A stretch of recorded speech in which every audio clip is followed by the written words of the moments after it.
Saludos chicos y chicas del quinto año, promoción 2020. Les doy la bienvenida al aula virtual de Ciencias Sociales. Nuestra experiencia de aprendizaje de esta semana complementa a la anterior, es cómo enfrentamos la problemática de salud pública, un tema muy, digamos, coyuntural a propósito del COVID-19. Bueno, nuestra etiqueta virtual, chicos, diálogo respetuoso, preguntar cuando sea necesario y no te olvides pues culminar las actividades, no te quedes a medias, no solamente haga la actividad 1 o la actividad 2, hay que hacerla todo, chicos. Muy bien, y luego también la permanencia durante la hora de clase. El tema es, en forma de pregunta, las condiciones socioeconómicas persistentes afectan nuestra seguridad sanitaria. ¿Cuál es la competencia? Construye interpretaciones históricas. Nuestro desempeño. ¿Qué queremos lograr? Que tú expliques los factores que influyeron en los cambios y permanencias de la salud de los sectores populares a fines del siglo XX en el Perú. Bueno, para ello, aterrizando un poquito, vamos a ver el propósito. Es decir, ¿cuál es el propósito de la clase del día de hoy? Vamos a reflexionar sobre qué acciones debemos emprender como sociedad para proteger nuestra salud, y para ello vamos a tener que aprender cómo nos fue en el pasado, ¿no? Y cómo podemos relacionarlo con el presente para ver qué lecciones podemos sacar a partir de lo que ocurrió en 1990 y 1995 y cómo esto influyó en la salud de la población. Entonces, es un tema que nos va a favorecer para poder ponerlo en práctica el día de hoy. Ya conocen ustedes la escalera de la competencia, ¿verdad? Ahí tenemos pues la actividad de inicio. En la actividad 1 vamos a analizar las condiciones socioeconómicas de la población en la fecha que ya mencionamos. Y luego viene la actividad 2, donde vamos a reflexionar sobre mejorar nuestras prácticas cotidianas frente al problema de la salud pública. Y finalmente el reto que vas a realizar es argumentar utilizando, ¿no? Lo que ya has trabajado la semana pasada sobre tu postura relacionado a la pregunta que te formulamos. Ponte cómodo para realizar tus actividades tu mesita de trabajo y ten a la mano tus cuadernos, tu lapicero, todo lo necesario, y lávate las manos y no te olvides de desinfectar tus útiles escolares. Muy bien, chicos. Pasamos entonces a la actividad de inicio. Observamos y respondemos. A ver, tenemos acá un pueblo joven. Ya, ese es más actualizado, pero no es muy diferente a lo que los asentamientos humanos de la década del 80 y la década del 90, ¿ya? Entonces, ¿qué factores hemos analizado en relación, digamos, a la población? A ver, el primero, las condiciones sanitarias. Normalmente, pues, cuando una población se asienta, ¿no? Sobre un lugar, obviamente no hay agua. Quienes tienen agua son las zonas residenciales, ¿verdad? Entonces, esto es un factor que sabemos, ¿no? Tiene la población todavía al día de hoy, pero en esa época había, digamos, también asentamientos humanos que requerían agua y no lo tenían directamente, no había agua potable. Otra es el crecimiento desordenado. Ya hemos tratado este tema y sabemos cuáles son las consecuencias. Y frente a la salud, pues el crecimiento desordenado, ¿cómo creen ustedes que impacta? ¿Positiva o negativamente? Y el saneamiento urbano, es decir, el desagüe. Si no hay agua, no hay desagüe. Es, ¿no? Una cuestión lógica pensar eso.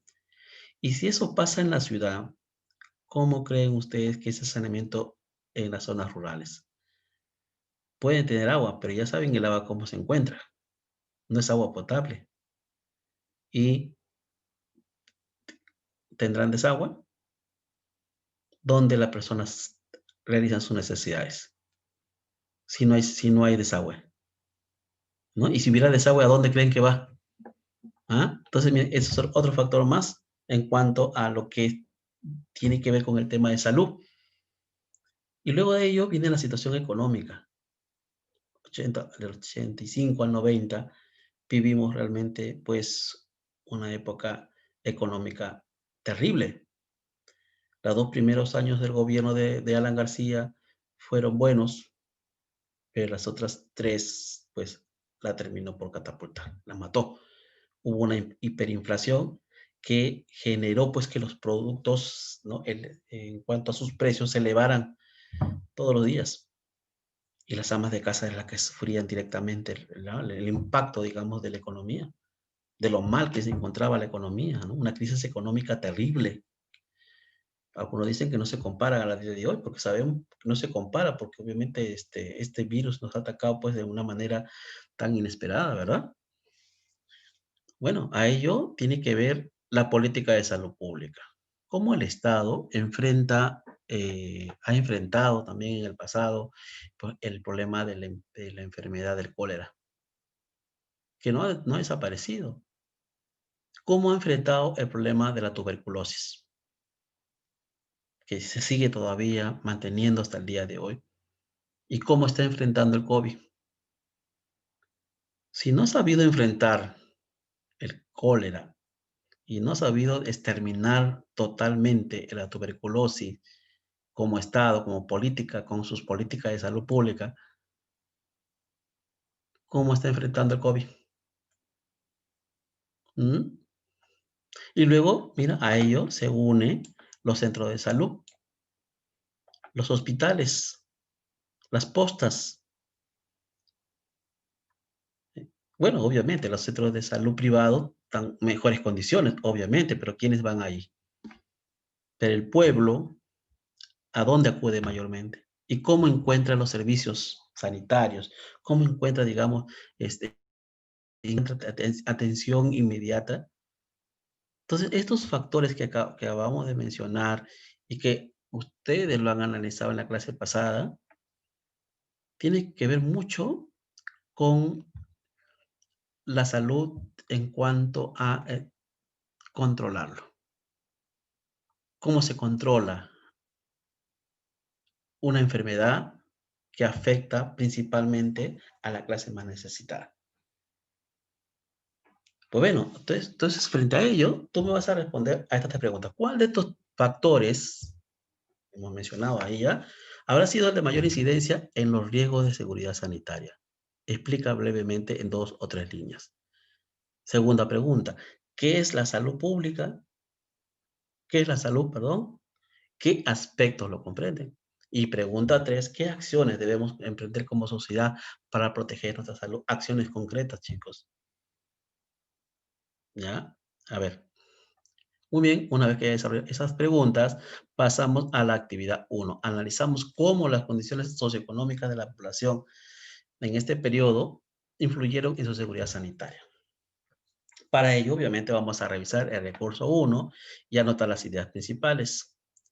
Y luego, obviamente, plantéate la pregunta, cómo estas preguntas te ayudan a alcanzar tu reto. No te olvides de eso. La pregunta que estamos analizando sirve para tu reto, porque son fuentes de información en la cual tú tienes que sustentar tu postura, en la que tienes que sustentar, en este caso, digamos, un argumento que ya lo han trabajado en el área de comunicación. Primera pregunta, a ver. Vas a señalar coincidencias y diferencias. ¿Sobre qué? ¿En qué coinciden las fuentes sobre las condiciones que favorecían la propagación de la epidemia del cólera en el año de 1991? Y luego, obviamente, me vas a indicar en qué se diferencian estas fuentes. Bueno, te voy a dar acá una ayudadita, por ejemplo, en cuanto a la fuente A. A ver, ¿qué cosa nos dice la fuente A? La fuente A tiene que ver con 2 aspectos principalmente, con el consumo de agua contaminada y con el riego de cultivo con agua contaminada. Obviamente la población consumía agua contaminada, eh, eh, pues porque el Estado no tuvo, digamos, el suficiente cuidado de llevar agua potable a a la población, porque el agua del río Rímac, que es el agua que nos provee de agua, en este caso a la ciudad, ¿no? Estoy hablando de Lima, pues estaba contaminada y la población lo consumía. Y cuando la población consume agua contaminada, ¿qué es lo que pasa? Ahora, imagínate que a esa agua contaminada se le añada la bacteria del cólera. ¿Cuánta gente creen ustedes que padeció, ¿no? Como consecuencia de esa bacteria, producto del consumo de agua? Pero no solamente eso, ¿ah? Miren, también el agua del desagüe se utilizaba para poder regar campos, digamos, o cultivos, en este caso de frutas y verduras. Y la población no consumía, muchachos. Los cultivos, ¿no? De esas frutas, esas hortalizas, las verduras, qué sé yo, la población lo consumía. Y la bacteria estaba allí. Miren, entonces obviamente pues eso hacía que más personas se pudieran contagiar de esta enfermedad y no se pudiera controlar en el momento. Entonces, la fuente A, yo te invito a que lo leas, obviamente. Acá solamente estoy haciendo una referencia, ¿ya? Para que puedas tú responder a esa pregunta. Y la fuente E, vayamos rapidito para que puedas encontrar la coincidencia, tiene que ver con el Hospital 2 de Mayo. ¿Ya? La fuente hace referencia al Hospital 2 de Mayo en cuanto a su infraestructura y en cuanto a su atención. Porque, por cierto, es el primer hospital no solamente del Perú, sino también de América. O sea que tiene una data histórica, pues, de años, ¿no? Es interesante ese dato. Pues bueno, ¿qué pasaba aquí? A ver, eh, digamos que en esta fuente va a recoger relatos dramáticos de los pacientes. Estamos hablando del año 1991. Pues bueno, en este caso, los servicios eran totalmente deficientes e insuficientes. Acá solamente le estoy señalando, digamos, lo que yo estoy interpretando, pero en realidad hay mucho más información, por eso yo te invito a que lo leas. ¿Qué pasaba con los servicios? Eran calamitosos, no había agua, muchachos. Faltaban camillas para la atención de la persona que se enfermaba y además a ellos no había personal para atender a los pacientes. Es que cuando ocurren este tipo de enfermedades, pues se requiere pues, ¿no? una infraestructura totalmente adecuada, óptima, ¿cierto? Para poder atender cualquier tipo de emergencia. Pero cuando no hay pues una atención debida del Estado, dotándolo, digamos, de todo lo necesario, pues cuando ocurre una enfermedad, los efectos, ¿quién los sufre? ¿Qué tipo de población? La clase media, la clase que tiene poder económico o la clase más necesitada. Y la clase más necesitada son la grandes mayoría, ¿sí o no? ¿Ya ve? ¿Ve? Entonces, esa era la situación y no había agua y aparte de eso, ojalá que lo puedan leer, los inodoros eran pues, mejor no te comento, ¿ya? Entonces, por eso te lo dejo incógnita para que tú lo puedas leer. Muy bien, la pregunta 2 tiene que ver con la fuente B. ¿Qué diferenció la cobertura de agua y desagüe en el área rural y urbana? Siempre tenemos que comparar eso, muchachos, ¿no? Porque si a la zona urbana le va mal, imagínate cómo crees que le va a la zona rural. ¿Mm? Y luego vas a reflexionar, ¿no? Que si en tu comunidad se ha superado este problema, los servicios, digamos, de agua y desagüe, y qué acciones han realizado para afrontar dicho problema. Bueno, a ver, vayamos a la fuente B. Algunos alcances te doy acá. Tiene que ver básicamente con la cobertura de agua y saneamiento, ¿no? Tanto en la zona urbana como en la zona rural. Imagínate, mira, en esa época, estamos hablando de 1990, ¿no? La población de las ciudades principalmente gozaba de agua una población, digamos, del 65%. Es decir, el 65% de la población tenía agua en las ciudades. Eso quiere decir, ¿qué cosa? Que el 35% no tenía agua. ¿Y quiénes eran los que no tenían agua? Obviamente, pues, los asentamientos humanos, ¿no? Y en el campo, solamente el 27% tenía agua. El 83% no tenía agua, muchachos. Y en cuanto a saneamiento, en desagüe, el 53% de la población en las ciudades, tenía desagüe. El resto simplemente no tenía. Y si eso pasaba en las ciudades, en el campo, ¿cuánto creen ustedes que era, cuántas era la población, ¿no? Rural en general que tenía desagüe? 6%.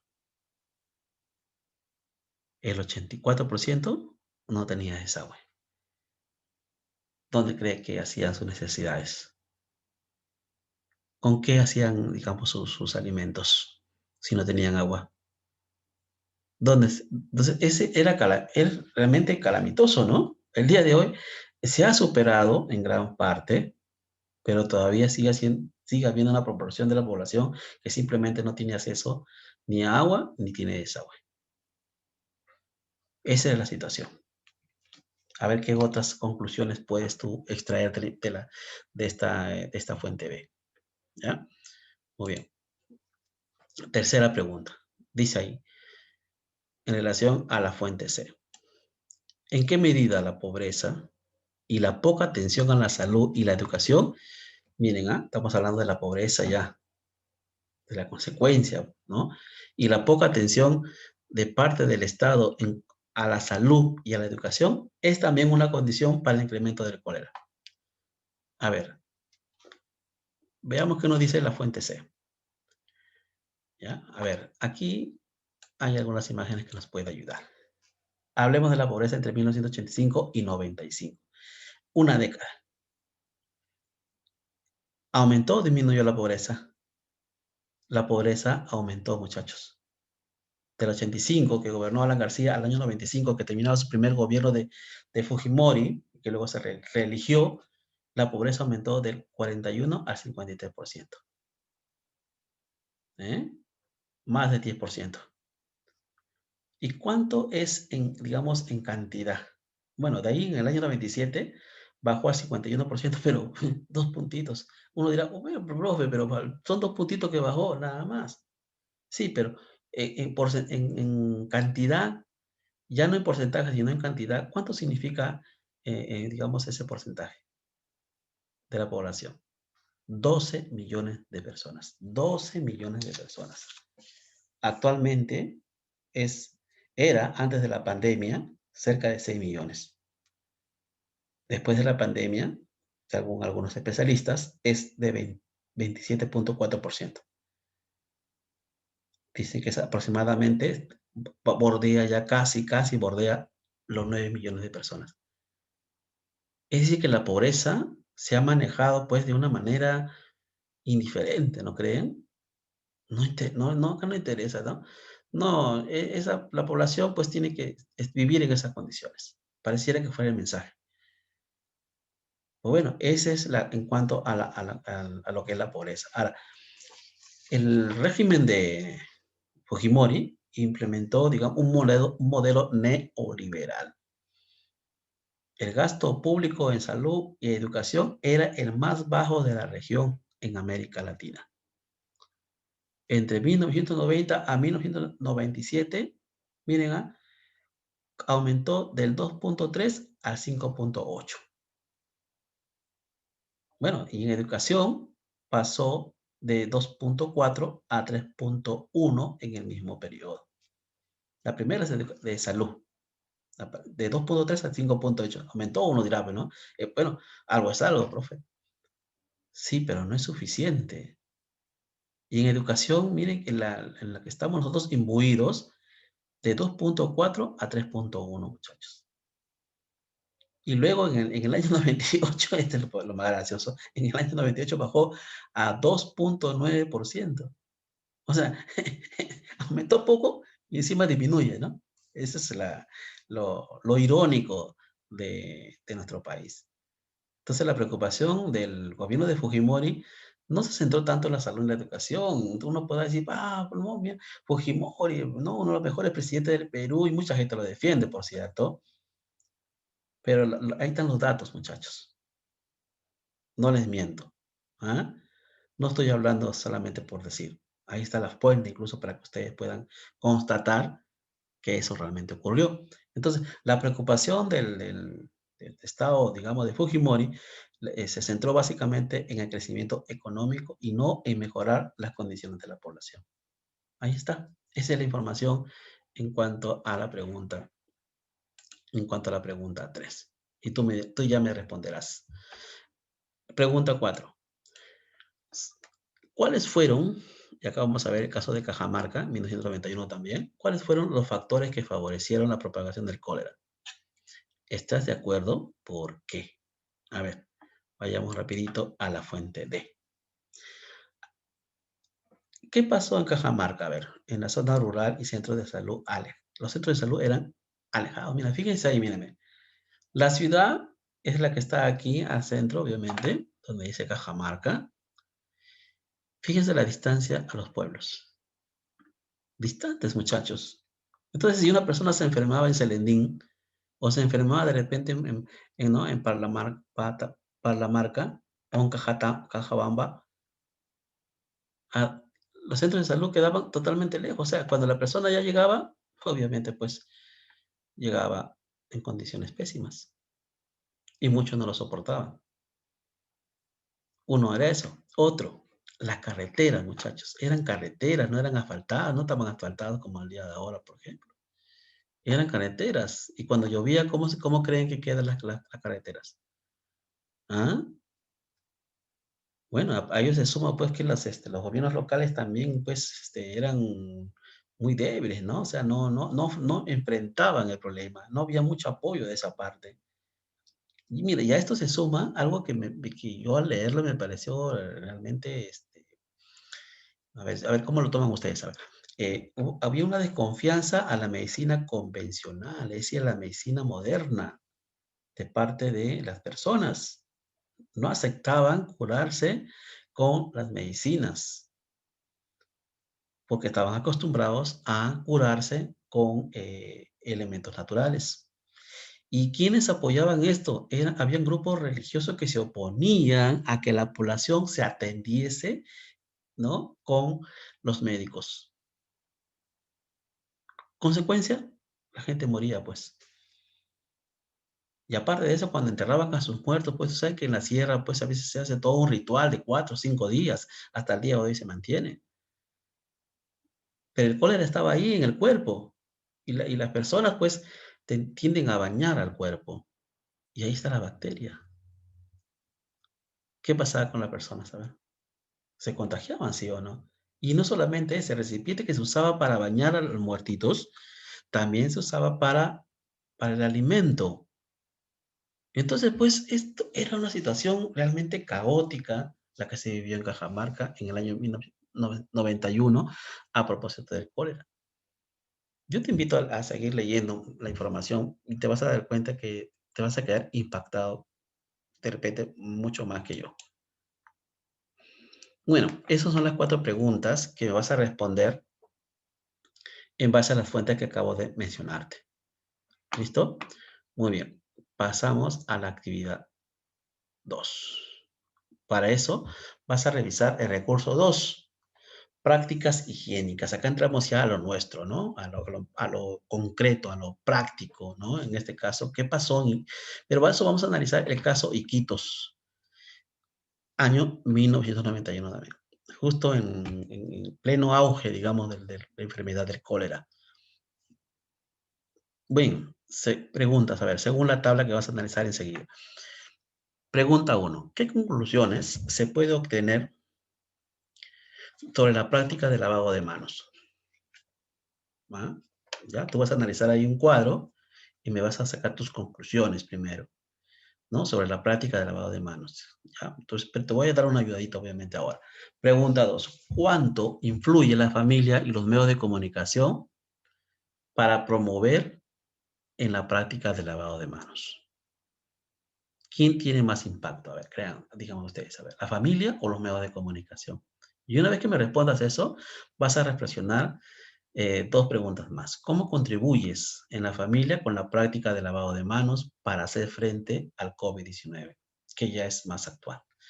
Y la última pregunta, ¿en qué aspectos debe mejorar el gobierno para afrontar el problema de la salud pública? Toda esta información, chicos, por favor, esto les va, tienen que utilizarlo para su reto. No se olviden de eso. Bueno, a ver, ¿qué nos dice la tabla? A ver, yo acá les menciono algunos datos. A ver, sobre la práctica de lavado de manos, ¿no? Veámoslo desde un punto de vista de un antes y un después. Un antes de la enfermedad del cólera, las personas no le dan mucha importancia al lavado de manos. Recién cuando ocurre, esto es lo curioso, ¿no? Recién cuando ocurre el problema, recién cuando ocurre, digamos, la enfermedad, ¿no? Y las personas empiezan a preocuparse y a tomar medidas lavándose las manos. Sin embargo, no es el 100% tampoco.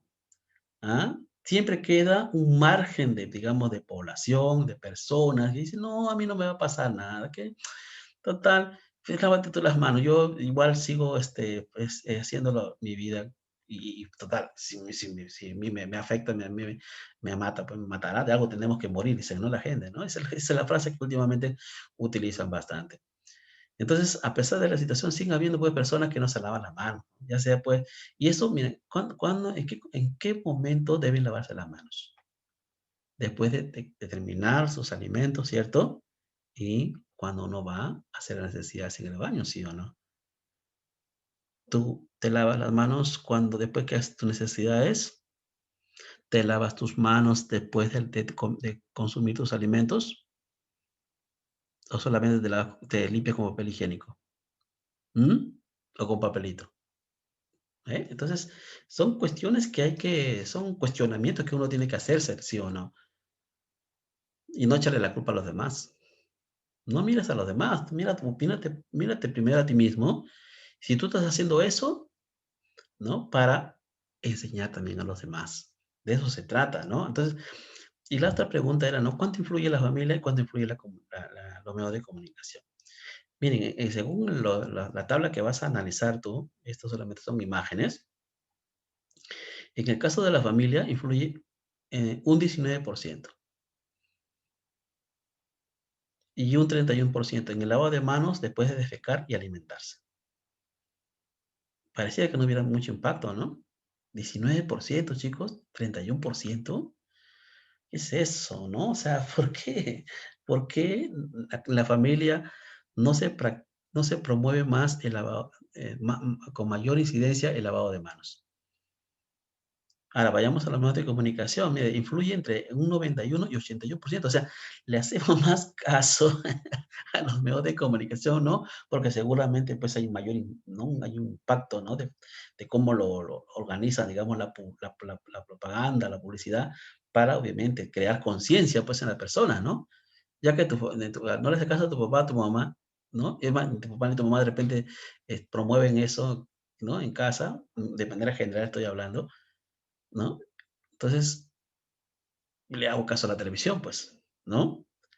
¿Ve? Entonces, hay un gran, digamos, tema que hay que tratar acá, ¿no? Y es realmente preocupante que si en la familia no se practica eso, tengamos que hacerlo recién cuando salen por los medios de comunicación. Ah, sí, ahora sí, la cosa es serio, ¿no? No, eso debe ser al revés, ¿no?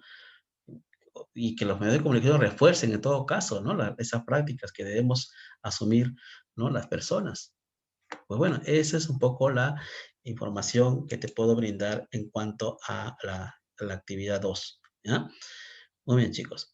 Ya, espero que esté un poquito más claro. Bueno, el reto, muchachos. Elabora tus argumentos sobre las condiciones socioeconómicas populares y su seguridad sanitaria. Y cuando digo argumentos, ya es un tema que ustedes han tratado en comunicación, ¿eh? Entonces, hagan uso de ese aprendizaje para desarrollar tu reto, ¿no? A partir de lo aprendido y reflexionado, elabora tus argumentos para participar en un debate de investigadores, ¿ya? Yo les voy a indicar cuándo va a ser eso. Bueno, organiza tus ideas sobre la base de lo analizado en esta semana y la semana 29, sí, la semana anterior, utilizando las diversas fuentes presentes en los recursos. Yo te he dado acá una ayudadita. ¿En base a qué vas a elaborar tus argumentos? ¿En qué medida las condiciones socioeconómicas de los sectores populares entre 1990 y 95 influyeron en su seguridad sanitaria? Ahora, al final, digamos, de tu argumento, ¿no? Incluye una reflexión final. ¿Qué acciones debemos emprender como sociedad para proteger nuestra salud? Bueno, luego pasas a la metacognición, autoevaluación. ¿Qué aprendí? ¿Cómo lo aprendí? ¿Y para qué me servirá lo aprendido? Bueno, en base a esta lista de cotejos, chicos, van a revisar su evidencia antes de mandármelo. ¿Ya? Ahí están los escritores y está la valoración. No me pongan por mejorar, ¿eh? Yo he visto anteriormente cuando pues, se pone así, ¿no? Si se observa, por mejorar. Me ponen tres por mejorar y uno si se observa. Chicos, tienen que cumplir todo, si se observa. No se supone que primero hacen su trabajo y luego ya lo van a cotejar con esta lista, ¿no? Bueno, acá hay un ejemplo, digamos, de la argumentación. Eso ya lo leen ustedes después, ¿sí? Bueno, acá hay un glosario de términos. Le he agregado acá que es un argumento, es un conjunto de premisas para justificar algo seguidas por una conclusión. Se utiliza para probar o refutar otro argumento. Muy bien. Bueno, chicos, ahora sí, felicitarte por el buen trabajo que has realizado el día de hoy y que vas a seguir realizando en cuanto a la presentación de tu evidencia. Recuerda guardar tu producción en tu portafolio y enviar tu evidencia a tiempo. No dejes para mañana lo que puedes hacer el día de hoy. Muy bien, acá chicos están los recursos, ¿ya? Ustedes, ¿ya? Estas son algunas imágenes que te pueden ayudar también. Muy bien, chicos, no tengo más que decirte, ¿no? Cuídate y esperamos vernos la próxima semana, ¿eh?